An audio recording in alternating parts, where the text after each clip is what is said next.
नमस्कार दोस्तों, आपका जीएस की क्लास में आपका फिर से बहुत बहुत स्वागत है। जैसा कि हम आपको पिछली क्लासेस में हम आपको पैनक्रियाज ग्लैंड्स तक बता चुके थे, तो पैनक्रियाज ग्लैंड्स के बाद आइए अब हम देखते हैं जो हमारी नेक्स्ट ग्लैंड है वो एड्रीनल ग्लैंड्स है। तो हम जब ग्लैंड्स के बारे में जब हम छोटा विवरण दे रहे थे तभी हमने आपको वहाँ पे बताया था एड्रीनल ग्लैंड के बारे में कि उसका लोकेशन कहाँ पे होता है। तो देखिए जो इसका लोकेशन होता है, जो हमारा एड्रीनल ग्लैंड है, जो इसका लोकेशन होता है वह दोनों किडनी के ऊपर होता है, दोनों किडनी के ऊपर। तो जैसा कि हमारा जो किडनी होती है ये इस आकार की होती है, ये तो दोनों किडनी के ऊपर ये ऐसे स्थित होती है। तो इसका लोकेशन कहाँ हो गया? दोनों किडनी के ऊपर हो गया। और ये इसका अगर पूछा जाए वजन कितना होता है, तो इसका जो वजन होता है वह 6 से 7 ग्राम के आसपास होता है। कितना होता है? 6 से 7 ग्राम के आसपास इसका वजन होता है। तो देखिए जो हमारा जो एड्रीनल ग्लैंड है, जो एड्रीनल ग्रंथि है, वह 2 भागों में विभाजित होता है। तो आइए देख लेते हैं वो कौन कौन से 2 पार्ट हैं। जो हमारा पहला हो जाएगा वो एड्रीनल मेडुला होता है।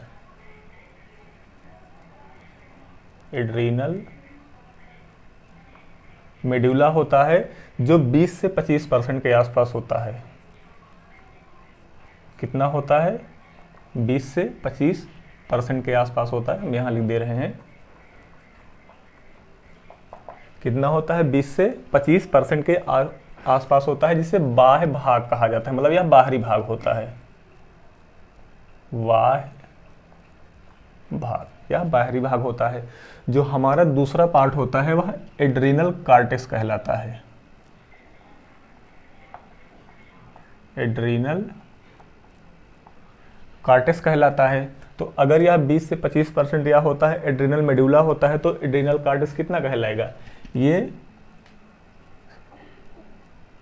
75 से 80% के आसपास होता है। अगर हमारा एड्रीनल मेडुला बाह्य भाग हो गया तो एड्रीनल कार्टेक्स कौन सा भाग होगा? यह आंतरिक भाग होगा।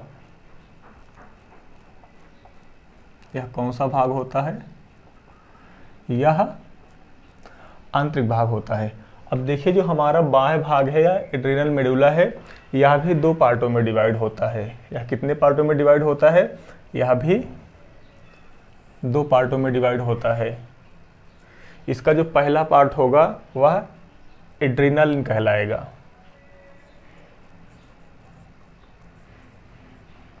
क्या कहलाएगा? एड्रीनालिन कहलाएगा, जो 95 से 98% के आसपास होता है, जिसे एपिनेफ्रिन भी कहा जाता है।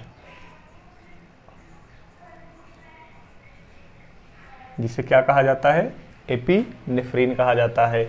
और इसका जो दूसरा पार्ट होगा वह नार एड्रेनालिन कहलाएगा। नार एड्रेनालिन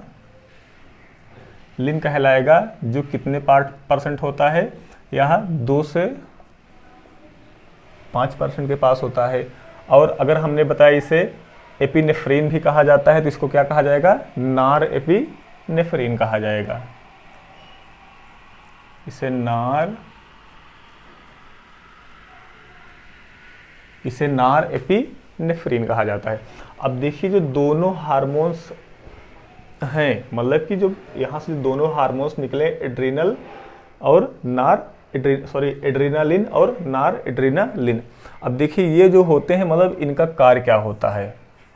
तो इनका जो कार्य होता है वह मतलब कि टू कंट्रोल इमरजेंसी रिएक्शन, मतलब जो हमारे इमरजेंसी जो रिएक्शन होते हैं, प्रतिक्रियाएं होती हैं, उन्हें क्या करता है? कंट्रोल करता है। टू कंट्रोल इमरजेंसी रिएक्शन, या हमारे इमरजेंसी रिएक्शन को कंट्रोल करता है। अब हमारे इमरजेंसी रिएक्शन क्या होते हैं? जैसे हमारा इमरजेंसी रिएक्शन हो गया भय, हो गया फियर, भय हो गया, दूसरा फाइट हो गया और तीसरा फ्लाइट हो गया। ये हो गए। तो इन सबको क्या करता है, यह कंट्रोल करता है। अगर जब यह इन सबको कंट्रोल करता है, मतलब कि फियर का मतलब भय हो गया, फाइट का मतलब लड़ना हो गया, फ्लाइट का मतलब उड़ना हो गया, तो इसीलिए इसको आप लोग सुने होंगे कि लड़ो, उड़ो और डरो हार्मोन कहा जाता है, या इसी को F3 हार्मोन कहा जाता है। F3 हार्मोन या F3 हार्मोन या 3 Fs हार्मोन भी इसी को कहा जाता है। और दूसरी बात, इसे F3 ग्लैंड या 3 Fs ग्लैंड्स भी कहा जाता है। और इन सब के साथ साथ हमने बताया कि यह हमारे इमरजेंसी रिएक्शन को कंट्रोल करता है, तो इसे क्या कहा जाएगा, इमरजेंसी ग्लैंड भी कहा जाता है। क्या कहा जाता है, इमरजेंसी, इसे इमरजेंसी ग्लैंड भी कहा जाता है। और दूसरी बात यहाँ से, मतलब कि हम इन सब चीज़ों का प्रयोग कब करेंगे, जब हमें अपने जीवन की रक्षा करनी हो, तभी हम इन सब चीज़ों की रक्षा, तभी हम इन सब चीज़ों का हम मतलब प्रयोग करेंगे। पहले डरेंगे, उसके बाद क्या करेंगे, फाइट करेंगे, फाइट करने के बाद क्या करेंगे, हम फ्लाइट मतलब वहाँ से भाग जाएंगे। तो इसे जीवन रक्षक हार्मोन भी कहा जाता है। क्या कहा जाता है, जीवन रक्षक, इसे जीवन रक्षक हार्मोन भी कहा जाता है। और एक नाम इसका और है, करो या मरो हार्मोन भी इसे कहा जाता है। करो या मरो हार्मोन भी किसको कहा जाता है, इसी को कहा जाता है। अब देखिए यहाँ से, मतलब कि ये तो मान लीजिए हो गया। अब यहाँ से जैसे मान लो हम एग्जाम्पल के तौर पे देखें तो इसका एग्जाम्पल क्या होता है। अब इसमें हमारे बॉडी में मतलब किस प्रकार के रिएक्शन आएंगे, तो कहने का मतलब जब ये कंडीशन हमारे सामने आएगी, जब ये सारी कंडीशंस हमारे सामने आएंगी तो क्या होगा, हमारी हार्ट बीट बढ़ जाएगी। कहने का मतलब हार्ट बीट का बढ़ना और हमारे रोंगटे खड़े हो जाना, रोंगटे खड़े हो जाना, पसीना आना, पसीना आना। तो इतने सारे रिएक्शंस होते हैं जो इसके क्या हो गए, ये एग्जाम्पल हो गए। अब ये इसके जब ये एग्जाम्पल हो गए तो सारे प्रोसेस क्या हुए, इमरजेंसी से ही तो संबंधित हैं। जब सारे प्रोसेस इमरजेंसी से ही संबंधित हैं तो हम इस हार्मोन को हम क्या कह सकते हैं, इसे क्या कह सकते हैं, इमरजेंसी हार्मोन भी कहा जाता है। इसीलिए इसको क्या कहा जाता है, इमरजेंसी हार्मोन कहा जाता है। और एड्रीनल को क्या कहा जाता है, इमरजेंसी ग्लैंड्स कहा जाता है। एड्रीनल को क्या कहा जाएगा, इमरजेंसी ग्लैंड्स कहा जाएगा। तो कहने का मतलब अगर आपसे पूछा जाए इमरजेंसी हार्मोन तो आप किसे क्लिक करोगे, एड्रीनल को क्लिक करोगे। और आपसे पूछा जाए कि इमरजेंसी ग्लैंड्स तो आप किसे क्लिक करोगे, सॉरी इमरजेंसी हार्मोन एड्रीनालिन को आप क्लिक करोगे।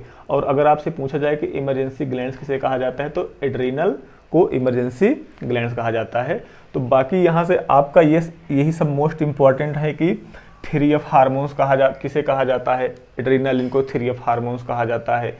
इसे और किस नाम से जाना जाता है, तो इमरजेंसी ग्लैंड्स के नाम से जाना जाता है, जीवन रक्षक हार्मोन के नाम से जाना जाता है, करो या मरो हार्मोन के नाम से जाना जाता है।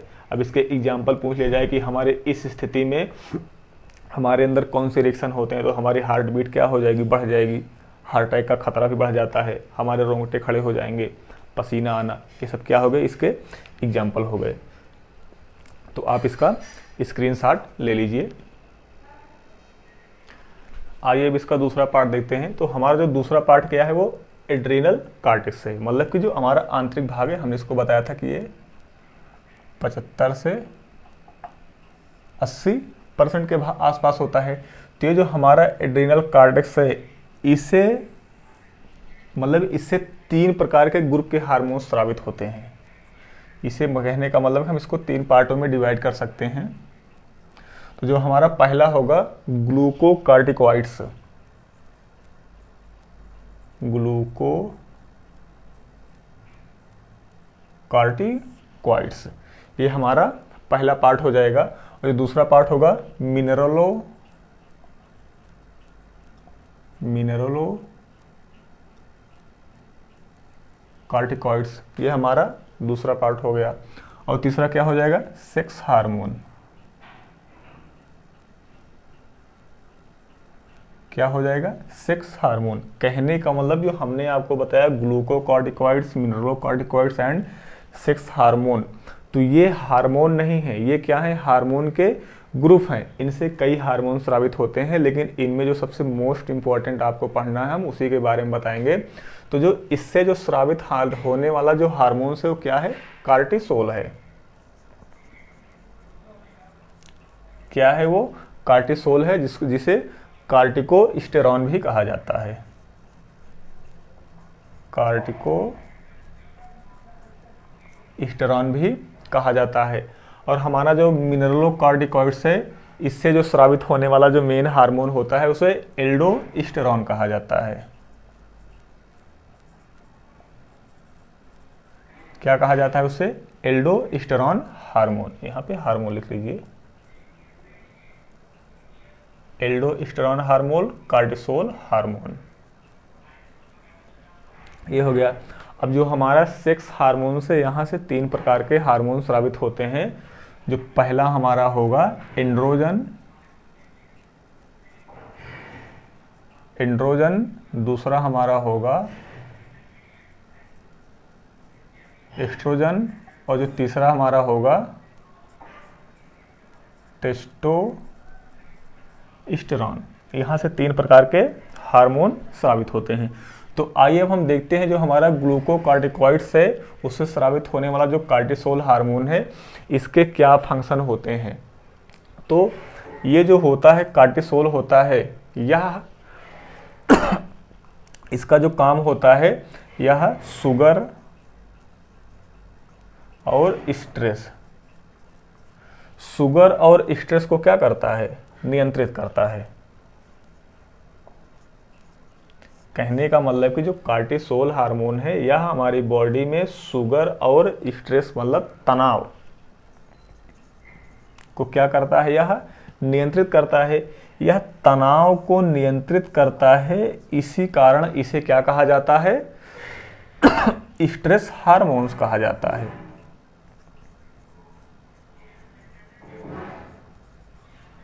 इसे क्या कहा जाता है? स्ट्रेस हार्मोन कहा जाता है। क्यों स्ट्रेस हार्मोन कहा जाता है? क्योंकि यह तनाव को क्या करता है? कम करता है। और यहाँ से मिनरलोकार्टिकॉइड से जो हार्मोन स्रावित होने वाला है, क्या है वो? एल्डोस्टेरॉन हार्मोन है। तो एल्डोस्टेरॉन, देखिए यहाँ मिनरल का ही मतलब क्या होता है? मिनरल का मतलब होता है खनिज होता है। तो ये यहाँ से किसको कंट्रोल करेगा? टू कंट्रोल मिनरल हो गया, साल्ट हो गया, वाटर हो गया। कहने का मतलब कि यह हमारी बॉडी में या हमारे शरीर में मिनरल्स को नियंत्रित करता है, नमक को नियंत्रित करता है, और यह पानी को या वाटर को नियंत्रित करता है।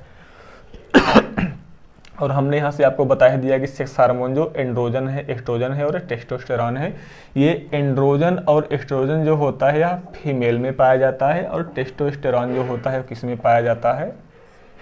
यह मेल में पाया जाता है। तो अभी ये यहाँ से आप इसको इतना ही जानकर चलिए, जब हम गोनैड्स पढ़ाएंगे, जनन ग्रंथियाँ पढ़ाएंगे, तब वहाँ पर हम इसके बारे में आपको विस्तृत जानकारी देंगे। तो यहाँ से आप इसका स्क्रीनशॉट ले लीजिए। अब हम इसके डिसीज के बारे में आपसे बातें करेंगे। तो आइए अब देखते हैं इसके डिसीज के बारे में।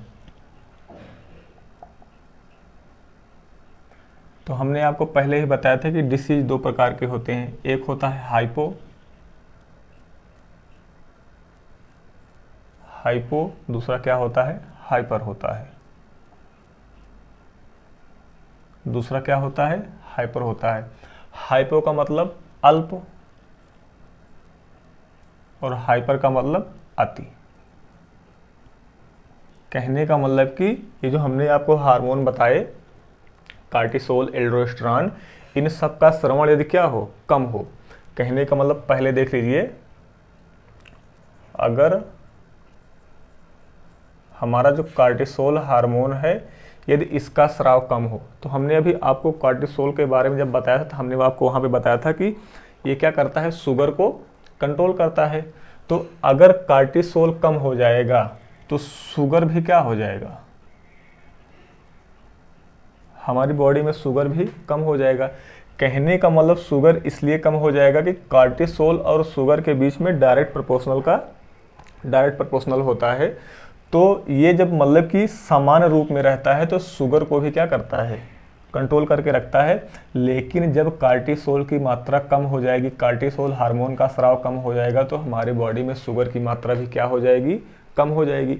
जब शुगर की मात्रा कम हो जाएगी तो हमें कौन सी बीमारी होगी, हाइपोग्लाइसीमिया।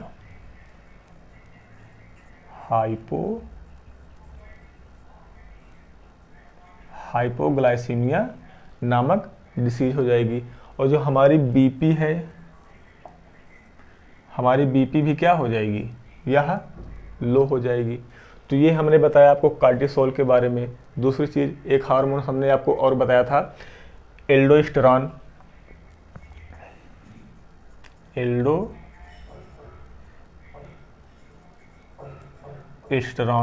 यदि एल्डोस्टेरॉन कम हो जाए तो हमने आपको बताया था कि जो एल्डोस्टेरॉन है, हमने इसको मिनरलोकॉर्टिकॉइड्स के अंतर्गत हमने इसको बताया था एल्डोस्टेरॉन को।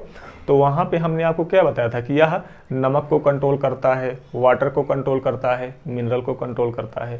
तो अगर एल्डोस्टेरॉन का स्राव कम हो जाए हमारे शरीर में, तो वाटर क्या हो जाएगा, तो वाटर भी क्या हो जाएगा, कम हो जाएगा। तो जब वाटर कम हो जाएगा, हमारे शरीर में पानी की कमी हो जाएगी, तो हमें कौन सा डिसीज होगा, डिहाइड्रेशन। डिहाइड्रेशन, जिसे निर्जलीकरण कहा जाता है। जिसे क्या कहा जाता है, निर्जलीकरण कहा जाता है। मतलब कि हमारे शरीर में पानी की कमी हो जाएगी। तो इन सब डिसीज को अगर देखा जाए तो इसे मेनली किस रूप से नाम से जाना जाता है, इसे एडिशन के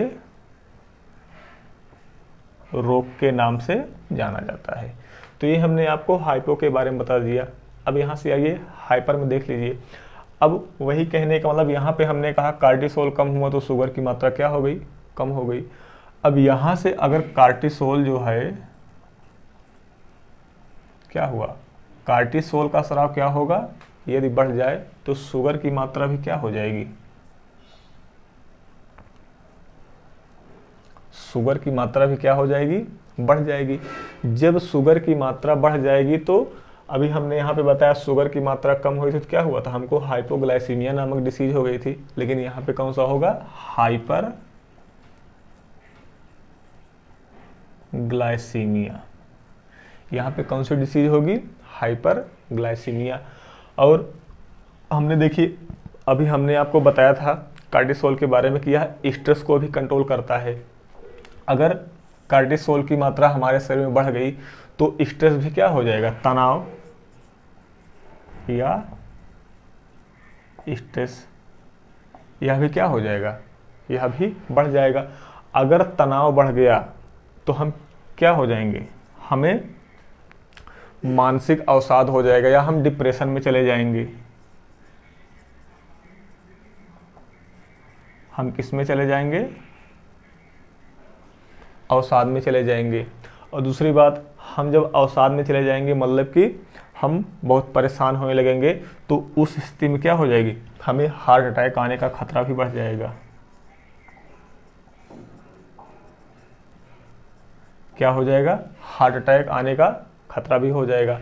और क्या हो सकता है, हमें पैरालिसिस भी हो सकता है। क्या हो सकता है? पैरालिसिस भी हो सकता है, जिसे लकवा कहा जाता है। पैरालिसिस हो गया। दूसरी बात, हमें ब्रेन हैमरेज हो सकता है। हमें क्या हो सकता है? ब्रेन